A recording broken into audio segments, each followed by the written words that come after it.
હાલ અમદાવાદ પોલીસ દ્વારા શહેરની તમામ રિક્ષાઓમાં યુદ્ધના ધોરણે યુનિક નંબરવાળા સ્ટીકર લગાવવાની કામગીરી કરવામાં આવી રહી છે. ત્યારે સૌ લોકોના મનમાં સવાલ છે કે પોલીસ દ્વારા રિક્ષા ચાલકો સામે સ્ટીકર લગાવવાની કામગીરી કેમ કરવામાં આવી રહી છે.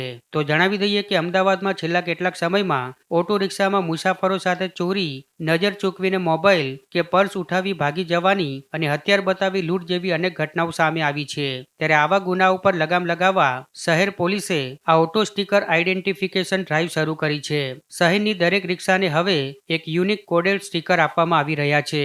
આ સ્ટીકરમાં રિક્ષા ચાલકનું નામ, માલિકનું નામ, સરનામું અને મોબાઈલ નંબર જેવી વિગતો QR કોડમાં સમાવેશ કરવામાં આવી રહી છે. આ પગલા પછી જો કોઈ રિક્ષા ગુનાહિત પ્રવૃત્તિમાં સામેલ થાય તો સ્ટીકર સ્કેન કરતા જ પોલીસને ડ્રાઈવરની સંપૂર્ણ માહિતી તરત મળી જશે, જે ગુનેગારોને પકડી પાડવામાં ખૂબ જ મદદરૂપ થશે. શહેરમાં તમામ પોલીસ સ્ટેશન ખાતે આ કામગીરી હાલ ચાલી રહી છે અને એટલે જ રિક્ષા ચાલકોની લાંબી કતારો જોવા મળી રહી છે.